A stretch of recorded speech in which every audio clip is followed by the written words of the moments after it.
Ladies and ladies, Republicans and soon to be Republicans, welcome to Less Spooky, aka the random pitch for the Linux community. And today we'll be talking about Windows 10 end of life cope. As you guys know, Windows 10 is coming to an end real soon, and people are crashing out harder than Windows Vista. Microsoft have great idea to lock people outside of their operating system, even though they have hardware that's capable to run it. And this is nothing new. They do this every operating system, every version, and yeah, that's kind of like something that Windows is known to do. It's nothing new. Windows does this every time, and a lot of Windows users actually don't know that you can actually trick your motherboard to bypass the checks and force Windows 11 installation into unsupported hardware.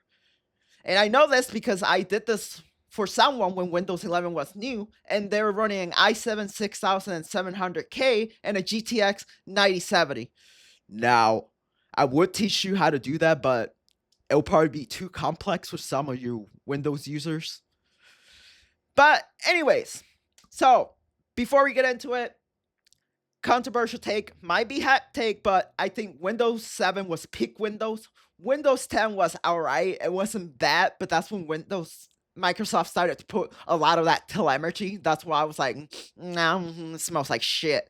Anyway, now Windows 11 is a whole other level. It's so fucking bad. It's like they mix like an old school one of those what do you call those mouse desktop environments where you can access everything through your mouse. It felt like Black Arch had a baby with the most corporate shell companies, like Mac OS mixed with Ubuntu.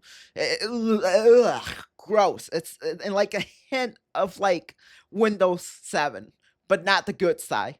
Anyway, it's fucking disgusting. Don't fucking dare!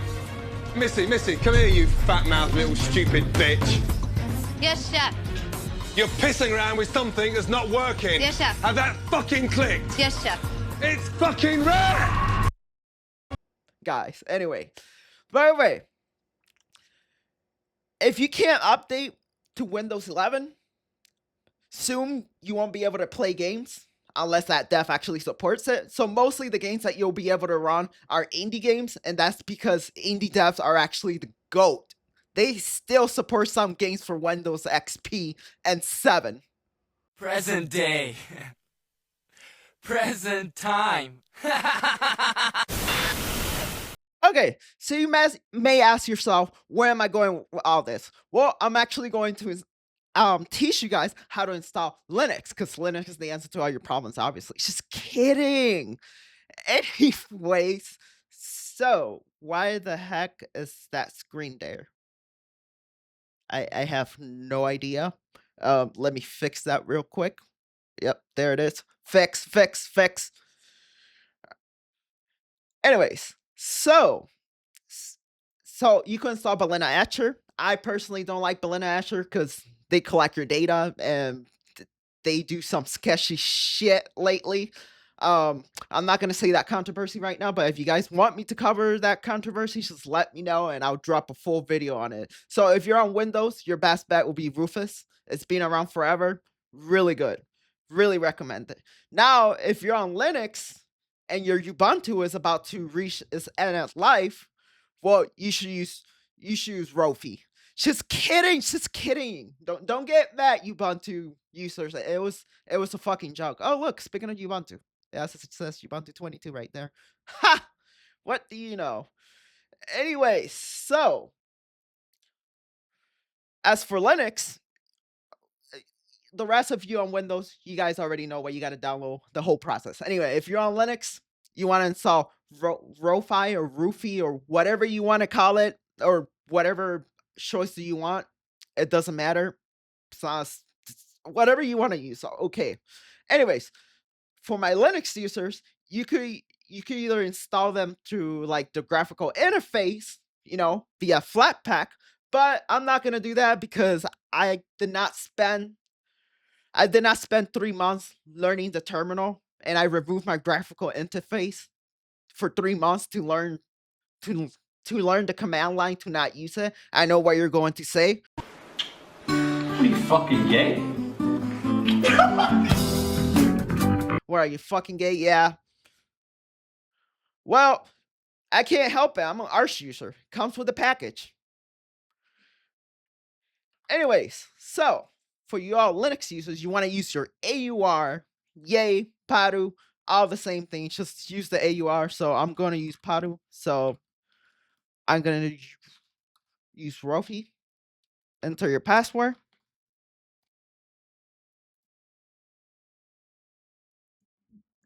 Now, real question. Oh yeah, I forgot to say something.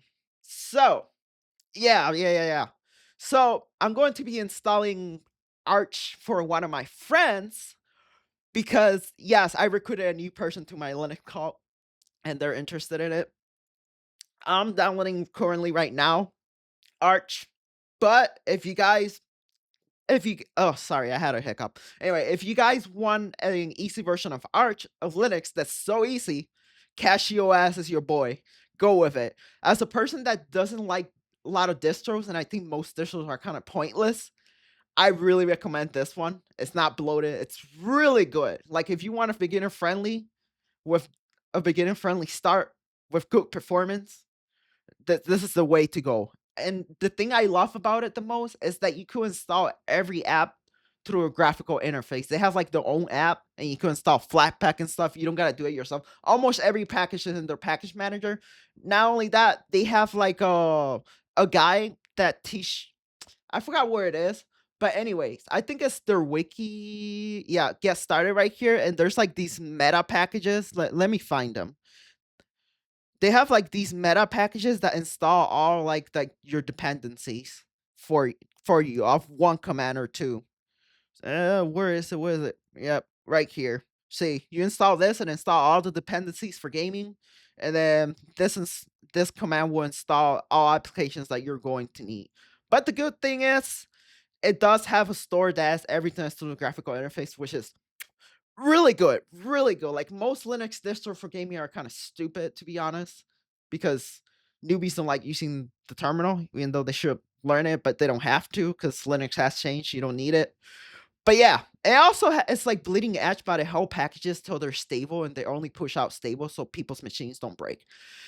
Anyways, back to my Linux users. So you got Rofi right here. You just want to launch it. Yeah, you can launch it through here like always, but whatever. What the fuck happened to this app? I think I installed the wrong Rofi. Wait, did I install the right Rofi? Oh, not Rofi. I meant Popsicle. I'm sorry, I meant Popsicle. Okay. I made a mistake. I'm sorry, guys. Popsicle. It's Popsicle. I don't know why I thought Rofi. Oh.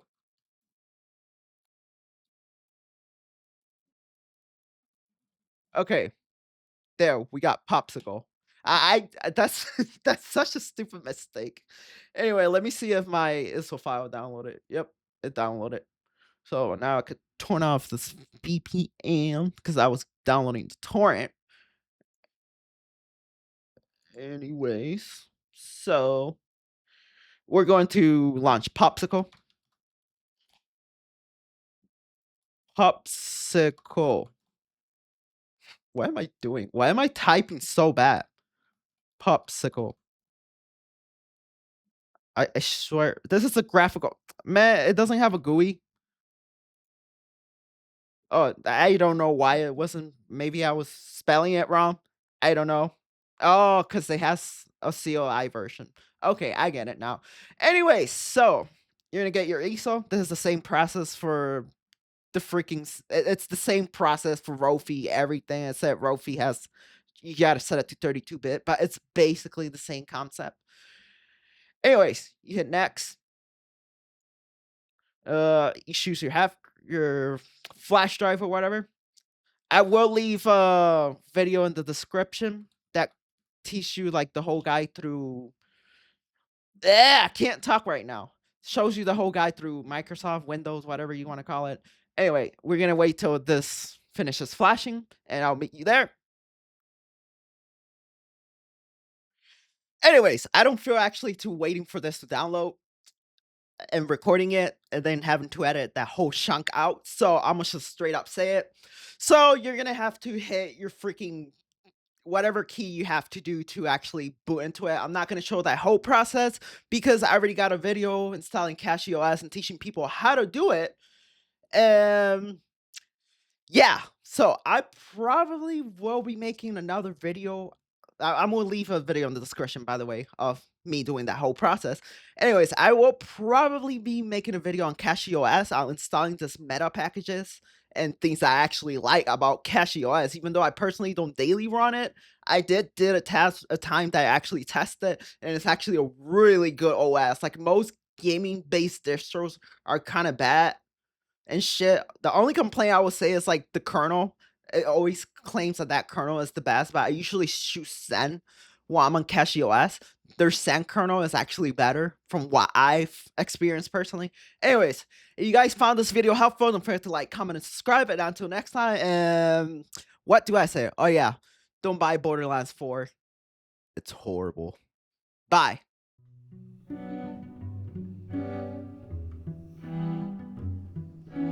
Dim, dam, dadilam, vacarme s'en va dans l'oubli éternel.